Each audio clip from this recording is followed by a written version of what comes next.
Howdy, folks. Nathan coming at you with a midweek bonus podcast. And this is a special event because we went out to Florida, actually to Kissimmee, Florida, near Orlando, where it's really hot and humid. But it was also very awesome because we met our friends over at ECD Automotive Design. Now, ECD initially started out as a very small company where they would bring in the frames for old Land Rovers, strip them all the way down, and then build them all the way up as a bespoke vehicle. And it started off with a tiny garage, 1 or 2 people building the thing. Now they have nearly, about 100 employees and a massive factory that is in Kissimmee. And in this video and in this podcast, we're going to take you for a tour through that facility. Now, real quick, I want to say what they're about. They don't just do Land Rovers. They're now doing a ton of different vehicles. So imagine a Mustang or a Jaguar, soon an FJ, other vehicles. You can take them. They actually have a production line, and they will progressively go all the way down to the nuts and bolts, build it up from the frame or the chassis or the platform or whatever, and go all the way up to a vehicle that you chose every piece to, bespoke completely. It ain't cheap, but it's really interesting. So sit back and let's see how the other half lives. Now we're going to take you through the designing and the building process of these vehicles. And this is what eventually will be happening with the Mustang, because that production actually starts in September. But for now, let's have a look at the way they build these vehicles, which are Land Rovers. Look over there. They're old vehicles that come in with rolling chassis, in some cases with or without engines. Doesn't matter, because they're going to be completely stripped all the way down to the frame, and then from there, everything gets built up. Now, it's easy for me to verbally describe it, but how about I show you what I'm talking about? Especially because I've got Scott here, and he is the big fish over at ECD, and he's going to take us through a little tour. I will. Let me start with how we apply some logic to what I'm going to walk you through in a second. So on my phone here, if you look, we have developed some software just for us. This shows me as the CEO and all the C-suite every truck in production.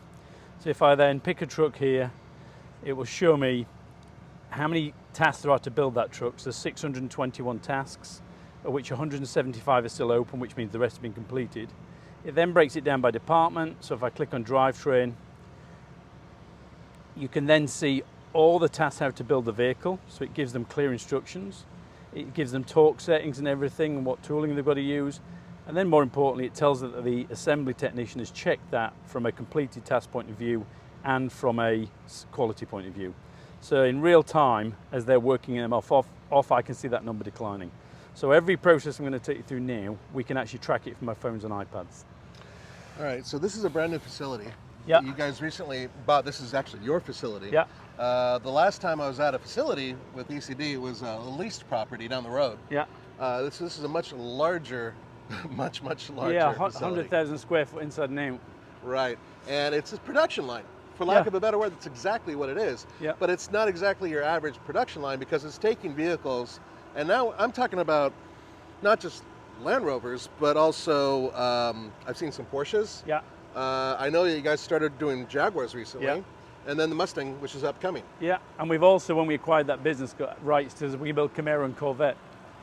So yeah, and we acquired last week an FJ business. So we're adding the FJ Land Cruisers as well. Wow, you guys yeah. are expanding like crazy. Well, that was the point of building the factory. Now, so that's the base car back there, and it might be worth you looking in there, Nate, because you can see what we start with in terms of, it'd be worth a look inside. That'll be, so these are farm vehicles. Right. We source them from our ECD UK logistics facility. The brief is to find a vehicle that we've got a good frame, usable frame, and that we can take through the process. But basically we're buying these from farmers, utility companies, importing them from the UK and bringing them into the US. But when you look at the base car, particularly inside, and when you see our end product, you'll see the amount of dedication and attention and detail. Yeah, we are talking about something that's a little bit of rough around on the edges, but it's not all rotted out, which is one of the things that's your prerequisite. Yep. Now, if I recall earlier days, you guys are getting cars from South America, I think even Australia, right? Yeah, we get them but mainly they're from Europe. Yeah. But 2,200 hours later, that will look like a brand new vehicle. All right, so let's have a look and see what Let's have a look at the process. So I'm going to take you through, we have about 20 different stages of production, and I'll kind of group them into slots for you today. Are these finished products over here on the right? Yes, there you go. So these are ones that are either back for service, warranty work, or about to ship. So the first bay we go into here is teardowns. We take that base car and, oh, here you go. Okay. So every bay I'm going to take you to, the simple discipline and rule in the business is every guy gets 4 days. So a guy gets his tasks, he does it in 4 days, he moves it through the production line. Okay. So it's a very simple discipline. Everyone understands they get 4 days. So this is essentially this is the first stage. So this is them tearing down an E-type. Okay. So it doesn't matter whether it's a Defender, an E-type, they'll tear it down in this bay. So 2 days ago, this was a perfectly running great E-type. The difference in the E-type to the Defender is everything that we tear down here, we will cycle back into inventory, put it through a restoration process, and put it back in the car. Every nut and bolt. Every bit of it. We'll change some of it, like normally chrome is where we add some new stuff. Sure. But most of this car will be re-inventoried, recycled, restored, and then put back in the car on the line. You can see in that line later. If there was a Defender in here, what we would do is we take it all the way down to the frame, or which Like you can this see one here. here. Well, it's this one actually. Right. This is the second phase. So we take it down to that stage there. Right. Yeah. We send it to Media Blast for one last kind of kick and see what it's down. Our automotive engineer comes in with the welders and does a repair plan for each frame. Then they will do a repair plan and repair it in the welding and fabrication bay here. Uh-huh. And then it becomes that. We send it out to get re-galvanized. Uh-huh. And then at that point, the client can decide everything is customizable. So the one you're looking at there, the client has asked for Raptor lining. Uh-huh. So it's been torn down, media blasted, frame repair plan, re-galvanized, and now we take it through the whole process. Okay. So this one here, So technically, it's the third step right here. yeah, Or fourth step even. yeah, and also you've given it now 30 years of life. Yeah. You know, it's now got a whole new life. And then the other good thing about the Defender, there was a few problems with the Defender, but the good thing about it was the undercarriage was always robust for off-roading. So what we actually do is we retain all of that here.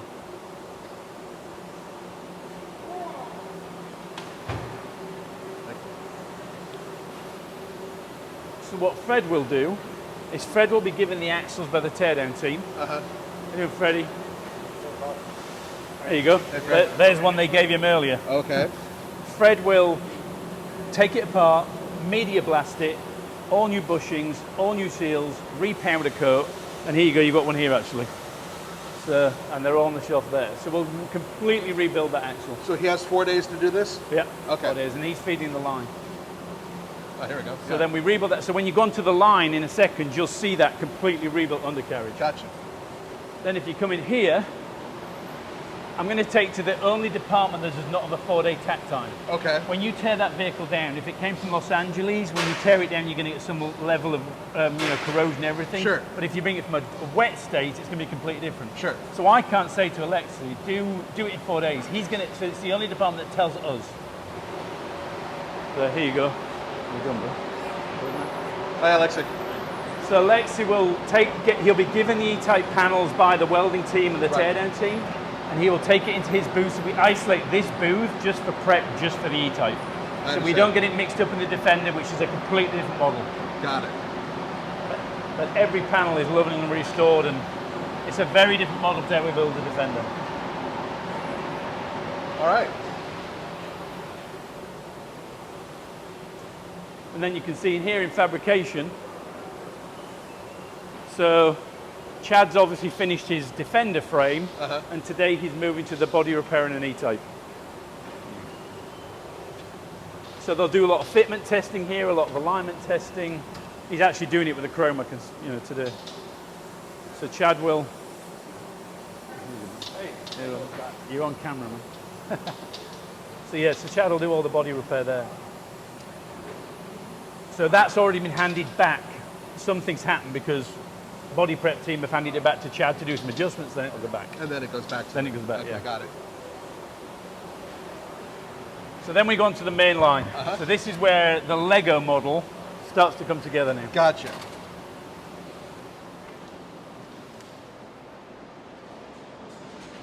So let me split main production assembly line down for you. On the north line, you'll know the queue to the British Underground there. So we call that the north line. That is where we build all our Defenders. And on the south line, which is here, is where we build currently all of our E-types. Okay. If you fast forwarded a year, and you come back in a year's time, it won't be Defender and E-Type. That will be an SUV line, because we're incorporating the FJs. Right. So the FJ will be there as well? FJ will be there as well. This will be the American muscle car line. Okay, so this is where the Mustangs, the Camaros, the Corvettes, Yeah, this is where all they're American going to muscle be. car. Okay. Now, the secret up of our sleeve to fill the factory, all of this right now is quality control, service and warranty. Yeah. We will be moving that to regional drivers club locations. Oh, okay, so people nationwide? Yep, nationwide. Okay. That will give me 33% more production space. And what we put through that line will either be other new products, or it will be, because these lines are at capacity, and I don't know which way it'll go. It'll be interesting to watch. But I think we could probably fill the factory with 180 units a year with that range I've spoke to you about. Wow. FJs, American muscle cars, Defenders, Range Rover Classics. Okay, I'm looking at a 911. Yep, so good question. So right now we're an E-Type line with a 911 in it, so you'll be asking, where does that line go? Yeah. Well, when we open the retail locations, I don't need the showroom you're in this morning. Okay. So the showroom will become what we're going to call ECD Boutique. So the ECD Boutique is not an assembly line model, it's a restoration model. So they can bring in something like a 911? Yeah, and it's or one man, one car team. Okay. Whereas this is a assembly line. Yeah. So the more restoration builds, we're going to put them in ECD Boutique. We will always have the E-Type in there, but you could say to me, could you send my 911? Could you send my Mercedes, classic Mercedes, my classic Alfa Romeo? Really, anything goes?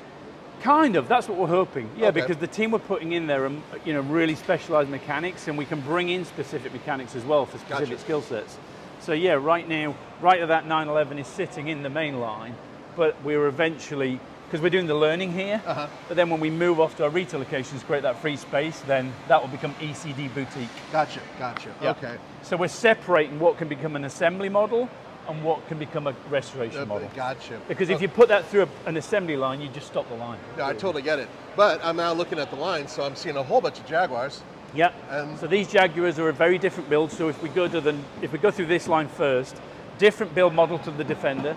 The Defender is built every 4 days. The E-Type, much more production, as you saw in the teardown facility and fabrication area, is done in advance. So when it comes to the line, it's much more a complete vehicle. yeah, gotcha. So these vehicles are just going through different phases. So this is where we assembly, then we'll be in electrical testing, then we'll be in functional testing, then we'll be in actual test miles. yeah, this looks Yeah. LT. LT1, Yeah. I believe, yeah, LT1. Wow. Look at these. Oh, look at that color. It's amazing. Yeah. But again, everything's customizable, everything's one-of-one. So you can see here, this client's gone from de-chroming it with all the black on where the Right. chrome is, and this customer's gone for body color, and that customer's gone for chrome. So Yeah. just in 3 cars there, you can see how people are customizing it one-of-one. So is this line 4 days as well? from No, the nothing beginning like. there? Okay. Lot more top-heavy that side of the building, Uh-huh. and then moves through here in different intervals depending on where we're at. But it comes in much more a complete car. When you Right. see the Defender, it comes in as a frame, just a frame. Just a frame. Gotcha. Yeah. Okay. So that's why the E-Type's going to move to the boutique model, which is one That man, makes one sense. team. The Mustang will move much quicker. Less complexity, I'd imagine. Yeah, a lot less complexity, availability of parts, Yeah. no international shipping, Oh, that's a good. a lot point, of lot of vendors supporting it. The E-Type's a little bit more of a tricky build, so you don't want that in an assembly production model. But I also don't want to say no to doing it because it's such a beautiful car. No, I get you. Yeah. Well, rumor has it you guys seem to like British vehicles for some reason. So that's. Now, recently you guys went public. Yeah. Okay, so that's big news too, Yeah, right? huge news. I mean, you've got to fill the factory. So something of this scale, with accessing capital markets and being visible, that was the obvious next step for us. We don't see the scaling slowing down. The demand for classic restoration is not slowing down. Right. The awareness is increasing. I think there's a new era of people that never knew what it was like to drive a stick shift 67 Mustang V8. So I think that's who we're appealing to. All right. Oh, here we go. So these are nearly finished models. They are finished. They're finished, and they're going through tyre balancing and AC. So if we go back that way at the line, because otherwise we're doing it back to front, we'll go through the Defender line start to finish, and I'll bring you up here. Okay, great. So let me start with a couple of key things before we get into the granular of this. Anything behind a white wall, the big U shape here that we've created, is what we call a feeder bay. That feeder bay is creating one part of the vehicle to then feed to the assembly line. So like those axles back there. Axles back there, electrics there, sub-cosmetics there, upholstery there, and then back wall is all paint. Right. So all of those departments are feeding parts to apply to the car. Secondly, you will not see layers of middle managers in this business. We deploy our labor budget to mechanics who want to build cool stuff rather than fix bad stuff. Gotcha. When we do that, and I mean this, it's not just corporate BS, we genuinely empower them. They have full autonomy. So it's happening right now. You know, we haven't got a manager micromanage them saying, do this, do this. They're figuring it out themselves because they want to do this. So when you give them that 4-day rule, in manufacturing and automotive manufacturing, something's always going to wrong, a part's missing. But they're not going to sit and twiddle their thumbs. They will figure it out between them whether they're going to move forward or whether they're going to move back. Solving and whatnot. But you've really got to empower good mechanics. How many employees do you have? 92 in this building, 6 in the UK. Okay. So nearly 100 in total. Yeah. Wow. But if you want to build cool classic cars, employ cool mechanics who want to build them. More importantly, let them go. Do not micromanage them. They'll do a great job for me if you generally let them loose. You've been at this for over a decade, am I right? Yeah. So since then, you've had a chance to learn that and figure out that that's what mechanics need is actually not having somebody crack the whip on them. We put mechanics at the center of the business model. Let me show you something cool actually while you're here. So this is the break room. So when you said we've been doing it 10 years, something just clicked. This entire break room was the size of ECD in its entirety in 2014. Oh, when you guys started off? When we started off, we had a small space like this, 2 defenders in the middle, my desk, Tom's desk, Elliot's desk, and the parts room on the back wall. Gotcha. Wow. 10 years ago, this was the size of our business. This is the size of where you started. And there was 5 of us, I think. Wow. So let's go through by bay. Six phases. Uh-huh. The first phase is where that frame you saw earlier that was getting wrapped aligned will come in here. Right. But a good example of what I was talking about is that Marty, who's the man that he leads this bay, he's already saying, well, Fred's given me the axles, so he's starting to build those up in preparation for when the frame arrives. So he's not sitting twiddling his thumbs. When that frame comes in here at lunchtime today, he's all ready to bolt on the axles. So this is the frame where we have the rolling chassis. That rolls up here. And then so after 4 days, it rolls up here as a frame. So 4 days ago, this would not have had the drivetrain in it, or the fuel tank, or the fuel line. It would just been a rolling frame with the axles on it. So this is the drivetrain section. This is the drivetrain bay. Right. And you can see actually they're even getting further ahead there. So they're already preparing the drivetrain for that one, even the frame is not there. Gotcha. So the guys have been self-productive. Right. There's no manager kind of like Tom. They had that one thing, which is 4 days. 4 days. Yeah. And an automotive manufacturing engineer told me we shouldn't do it that way. He said you can have 3.8 days, 4.2 days, he can do it quicker. I said, tell 83 mechanics that. Everybody understands the 4-day rule. Well, so obviously it's working for you. It does. Yeah. Yeah, I mean, here you can see some of the customization. So this client has gone with air suspension, gone with an extended fuel range tank, which I'd always advise with an LT4 and LT1. You don't stop at the gas station. You can also see here that they're quality checking their work. So when I showed you on my phone the software, when they check that, that's what logs on my phone is checked and done. It's checked, so they're accountable for what they're doing. And they're, absolutely. In more ways than you can't say empower me, but don't make me accountable. Yeah. But actually, when you generally do it and say, look, you figure it out and here's the process, use it, they don't mind being accountable. Right. They kind of take pride in it because we have another thing here with our QC team. When any mechanic in his phase, we have the kind of college helmet sticker program. So when they get a right first time, we call it RFT, they get a sticker going, you get 100% on that pass by QC team. So Marty always gets 100%. His toolbox is full of his helmet stickers. His little thing, gotcha. Okay. So in here we plant the drivetrain. The objective here is to plant the drivetrain, transmission, transfer case, fuel tank, fuel system, and then you really know when it's finished when they put the custom-made radiator on the front, which you'll see up in the next section we go there. So I noticed there's a sticker, piece of tape on this particular one. I'll talk to you about that in a second, because that's all part of the empowerment. Yes. So let's go into electrics first. Actually, let's go back one. So I'll now show you one of those feeder bays. So all of these bays here are giving something fundamental to help the guys build the truck. Right, so this is where the wiring harnesses are made? This is Team Electric. In here, Simon will take the regional harness, or Kevin will sometimes take it, they split between them.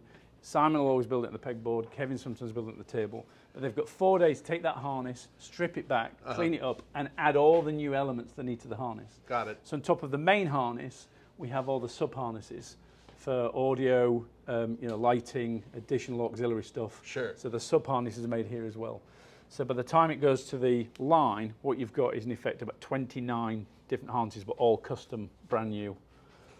Got it. Okay. Wow. So that's all done here, and then they bring it right Then they back bring out. it out here, yeah. And when you see in P3, how you doing, bud? You good? How's your dad, all right? Yeah, he's good, yeah. So then in here, you can see, there you go. This is where the So they fed the harnesses out to the line. Lewis, there he is. I knew he'd be close. Lewis is one of our, he's probably fitted. Are you good, sir? Yes, sir. How are you, man? So Lewis has probably built, of our 600 defenders, he's probably built 450. He's been with us 7 years now. Okay. So Lewis will take the harnesses now from the electrical team. It moves up here. Lewis will do the first fit electrics. He'll obviously go to the back first because the tub's going to go after him. Sure. So he's got to get all that hard electrical harnesses in. Then he'll move to the front end. Morning, boys. Yeah. So in here, what we do is, in the old days, we used to take a door and we'd build it and reassemble it on the line. And when we put the glass in, then we go, it doesn't work, actuator's not working, didn't test it.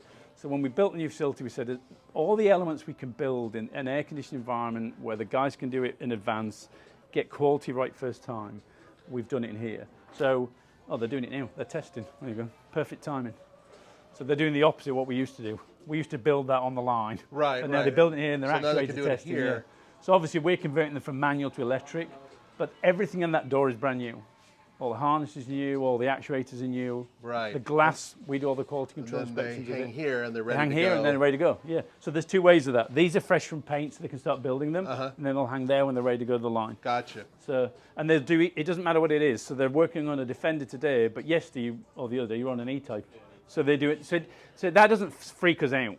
It's not like that mindset of like, well, I'm a robot. I can only do. No. If a Jaguar comes doors, they'll get it out. If a Range Rover door comes, they'll get it out. 4 Defender days. door, 4 days. In and out. Okay. But the difference with Alfredo and Ruben is they're on multiple projects over 4 days. So they got one coming Yeah. in, and they're just like. But I don't have to get it tell out. Ruben what he needs to do to feed that line. Ruben, you're a rock star. Yeah, he's a rock star. He knows when he's got to feed the line. So, Gotcha. yeah. All right. Thank you, boys. Nice meeting you.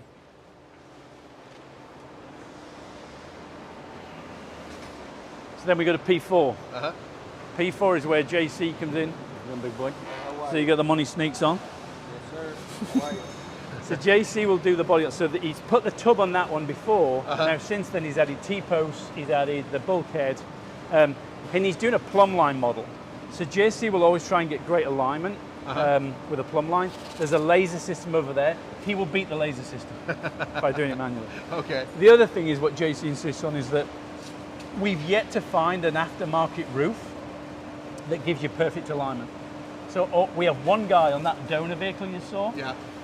We take the roof off. We have one guy in the paint shop. All he does every 4 days, a roof. Because Gotcha. then we get the perfect alignment on the body. But at this stage, and this is another thing, you can see the crib sheet. Yeah. So this is the crib sheet showing the electrics, but what you didn't see, I'm going to cover that, is you've got, we do a lifestyle questionnaire. What do you want to use the car for? Are you what height are you? Secondary drivers. Do we need to consider sinking the floor plan to get more roof space? But it literally tells you everything they're going to use it for.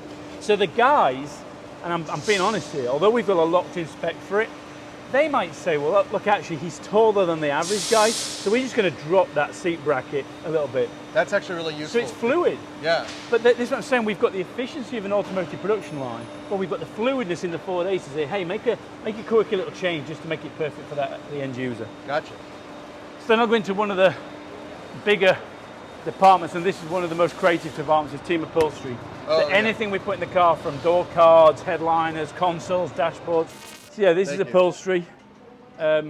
This is where we get most of the bizarre custom requests. I bet. So we've done alligator. We've done, one client asked for us to put 5 different animal hides in it. Wow. The most extreme one we've had is a client sourced a specific cattle in Italy, told us that they wanted only that cattle and the leather. We had to find the farmer, buy the cows, get them slaughtered, Wow. take it to the tannery, import the leather, put it in the vehicle. That's incredible. So this is probably where most of the customization happens. Yeah. So once again, this is a 4-day turnaround. Well, yeah, but they're working across multiple trucks. Yeah, so... But to your point, I'm not deciding what trucks to work, neither is a middle manager. Angel is deploying his team based on the tasks he's got ahead of him. So Angel's looking at lots of trucks. Right. But he knows he's got 4 days to complete them all. Jaguar comes in here too? Jaguar as well, everything So comes when the in here. Mustang and all that, they'll be coming through here as well? A feeder bay feeds any of it, but Okay. then we split them up into assembly line, final assemblies. Okay. So yeah, so this is interesting because you just saw electrics using a sheet, Yeah. but Angel's not using a sheet. Angel's guys are using the 3D design, so they can really zoom in on every single. So like there's a wireless charging pad on this specific one on the console. It's got 2 cups in the back. It's got Re-Ray C, but on the dash, where's your? Oh, there you go. Couldn't ask for a better example. Look, so that dash is there. There you go. So Angel's working on that dash right now. But that's better for them. We went from like a 15% error rate on completion of builds to 0 by just making it visual.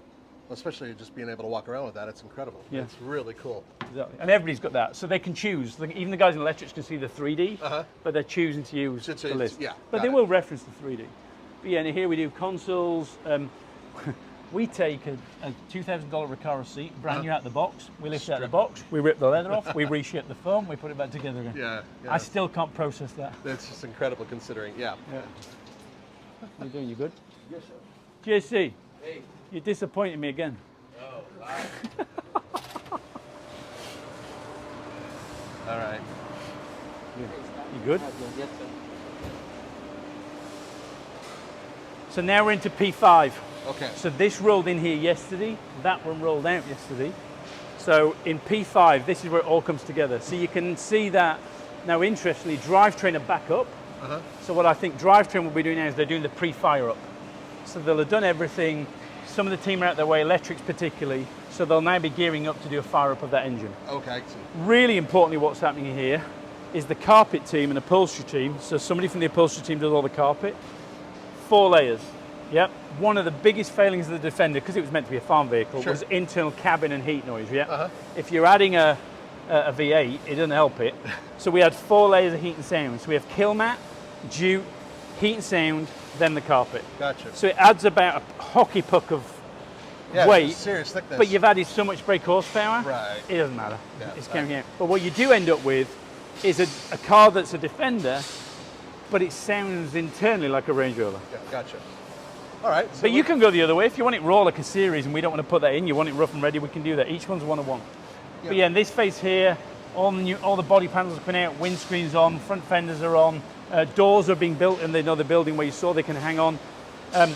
Carpet's completed, electrics have started their fuse box installations over there. So you can see the fuse box. Everything's labelled, so if there's any service or warranty issues, we make it really easy for local. Sure. We've got a network of local dealerships that can help. Optimal hinges are on, which is cool. And then my office is here. So I like to be right outside the final phase. Sure. So my dog's in there somewhere. So, so this comes off the line, and then I call this hall pass. Okay. For 4 days it sits here. Everybody's filled in their work on the sheet. Sure. The QC guy is going to take this in 4 days and he's going to inspect it. The guys have got 4 days to say, look, because I was moving around, I didn't quite get some, I'm going to come back and just fine tune it. Okay. They've got to get the car to a minimum of 70 issues before QC take it and check it. QC will not take the car until it's at 70 issues. Okay. So the guys will come, there is one production manager over the whole thing. He will then inspect it as well and say, yeah, it's good for QC to check it. Right. QC will come and check it and say, no, you're at 75 issues, box your 5 off, then give me it. Or they'll say, yeah, actually, you say you're at 75, I think you're at 65, and they'll take it. Okay. So it's kind of a holding area for people to go out in a one-loss shot to make sure it's good. So I can see electrics are in here for some reason. So obviously they're testing something and it isn't right. Okay. Look at Then the in interior. here, we have our Mauro, our automotive engineer. So Mauro will do lots of things. So we have a 3D printing machine. So if we have one small part, like we had an issue with our water bottle brackets, we don't have to wait and say, well, we'll get a back order. We'll redesign it. We'll send it out to a vendor, small run volume, and we'll get 50 of them printed, and then it's ours. Yeah. So we've never got that back order problem at all. So on the small run stuff that impacts us moving at pace, We design it here, send it out to smaller manufacturer, bring it in, put them in inventory and just throw it down. So Mero's been a huge asset for us and all the 3D printing. I bet. And then we come into the body shop. So this is the main body shop. So in here we've got a prep booth down where the E-Tech was. We've got a prep booth here just for roofs. We also then have the 3M machines where they can do all the work but without all the mess. Yeah. So 2 guys can work off 1 machine and we've got 5 machines. Then we've got the main paint booth. Then we've got the work off booth. So if on a test drive there's a little nip-on needed, then we don't stop production. We got an isolated booth. And then Matt's using the 3M machine there. So he can do the prep without having a full prep booth extraction with no waste. So we're drawing it all back into the film. Yeah, sucking it all in. So we can be super productive with space rather than have to build 5 of these. Large booths that have full exhaust. Totally get that, yeah. So all the prep will be done. When it's all prepped, it sits here. And then we run 2 paint shifts. So we run it 6 a.m. till 6 p.m. There's a crossover in the middle so they can do a handover. But as everything's prepped and primed and ready to go in and blocked, sits here, then we feed the line. And we run about 6 paint runs a day. Everything's paint to sample. So if you're looking here, you can go in if you want. So everything is paint to sample. So we don't bought anything pre-mixed, we mix everything. We had a client arrive a few weeks ago, landed in a private jet, picked her up in a Defender. She brought a box with her. She said, lifted the box, very expensive handbag, olive green. She said, I want my Defender that color. We took her in here, we did the color match, we mixed the paint, and she shot the sample. So where can you do that? Yeah, that's pretty cool. So there you go, there's a paint run going in now. The booth is heated, so to get that cycle times up quicker. Max prepping the first run now. And that will be feeding the line, ready to do one of the assembly stages, probably going into phase 4. And then work off is here. So whether it's somebody coming back for warranty work or service work, or whether on the test run a stone chip has hit it, we isolate it here so it can't affect the whole car. And then 2 of our most recent, the only 2 things we used to subcontract was tyre balancing and AC. So last year we said we're done with that because you were having to do it 3 times and our test drives were taking cars back. So we bought our own balancing machine and we bought our own AC equipment. So the cars in here have come off the line, they go through tyre balance and they go through instills, so they're getting ready to ship. Is this a Beach Runner here? No, this is a soft top D110. Oh, okay. The Beach Runner would have none of the Beach Runner would be gone that there. would be gone too, yeah. But it did inspire the Beach Runner. I got it. It did inspire it, yeah. Then in here, once the cars are finished and QC have got it down to that minimum of 70 issues, car moves over to the QC team for final inspection. Test driver will be allocating to do the test miles, and then the work-off plan will then go to one of these guys here, and they'll start working through the work-off list. So QC guy's doing a detailed inspection, and he says, right, here's what we've got to work off, and then he moves to one of the guys to work off. Wow. You out here.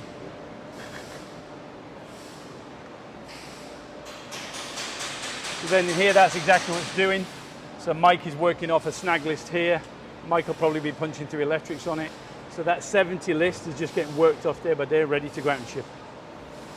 And then here we have warranty and service work. So anything back for that. So we're just bringing the cars back in for annual services or some warranty work. But in the future, everything I've just walked you through from QC to here will be another production line. Yeah, got you. What that product will be, I have no idea. Well, it'll be cool. That's half the fun, though. It'll be cool, yeah. Wow. Okay, so among other things that are happening, the warranty work and the service work will eventually be happening independently. Local regional sites. Right. Yep. So the client shouldn't have to really get the car moved more than 2 hours away from their hub. But it'll also give us an opportunity for the first time ever to retail our product. Well, that's the other question I was about to ask, is that whether or not you're going to use that for your retail. So absolutely. That means you'll have like little mini showrooms. Well, I mean, it's an interesting model actually, Nate. What we're actually going to do is do it on a membership basis. Oh yeah? So even if you haven't got one of our Defenders and you don't want to store a car there, there's a level of membership which is just a monthly subscription fee, and you can hang out there, have a nice whiskey, have a cigar, watch the game, come and look at some cool cars. Or the other membership model is that you want to store your Classic there and it doesn't have to be a Defender. Store it there and you get the same access to everything else, but you're storing your car with us. I need to know when you have one of these open in Los Angeles. Well, that is one of the areas. I'm sure it is. And That that's is on the target list. That way I can definitely do a shot on that. We'd like to do the first one somewhere in South Florida because it's Well, just a bit more accessible to us. Sure. And if I've got to migrate all this out, I'd rather do it 300 miles than 3,000 miles. I totally get that. But yeah, that is the aim. That we will open up regional centres for service, warranty, resales, etc. So that's it. And then after all of that, so remember that base car you saw at the beginning from the farmer's field, this is where the end product sits, ready to ship. 2,200 man hours later, that's the end product. Customised, one of one, can't be repeated. That car is specifically for that client. So that is, I think, essentially what taking a car from the ground up really means. Yeah, I mean, in every aspect I of it. think because we're not mechanics, we're not from automotive, we're not from manufacturing. What I've just shown you, we had no input from any outsiders. We just figured it out. Yeah. And actually, my advice to people, if they're saying, wow, it's actually just common sense. We literally just said, if the building can fit 6 bays, how do you divide 621 tasks between the 6 bays? And then how do you put a process in that you're building and inspecting and quality controlling? But more importantly, how do you create a culture where you flip it and you say the most important people in this business, the kings of the business, are the mechanics? And that the CEO and the CFO and all the C-suite are far less important. I genuinely mean that. The relationship we've got with these guys is close. It's a big family. Yeah. But you've got to let them go. I can't add any value in how you build a car. They're the ones that add the value. So what I've got to do as a CEO is 2 things. 1, get the 10% out of them they don't think is in them, and give them absolute support to build quality on time. And it's powerful. It's like a kind of movement. Especially seeing how you guys have matured just over the few years I've known you guys. Now that all comes down back to this. Yep. All right. This is a new product, this and other muscle cars. Yep. And you're going to be doing exactly the same thing that we just saw to a Mustang and to a Camaro and to Corvette. And eventually the FJ as well. Yep. Which is just, incredible. So that means that up to 2 million combinations is what I'm hearing. The Mustang might be less because just the sheer dimensions of the car. But yeah, there's going to be a lot of choice. There's going to be a ton of choice. All right, far out. Well, that was an excellent tour. Thank you very much. You're welcome. Really appreciate it. Thank you very much. So I did a little bit of research, and the least expensive vehicles that I'm able to find at ECD are well over $100,000. So yes, this is not exactly for the faint of heart, especially for those who, frankly, are not extremely rich. However, there are many people out there who, rather than go out and get your G-Wagon or whatever, they want something that's really unique. And that's where a company like this comes in. Now, their projected hopes of having over 100 vehicles built per year may sound not that amazing for some of you people out there who are like, yeah, well, General Motors is building 100,000 vehicles every couple months. You would be right. However, for such a small industry, it's huge, especially considering how much each vehicle costs. So stay tuned. We're going to have a lot more from ECD. These are great guys, and I'm still trying to find a way to where I can get a free vehicle out of them. I don't think it's going to happen in the near future. But thanks for joining me, and thanks for listening to this podcast. We'll see you next time.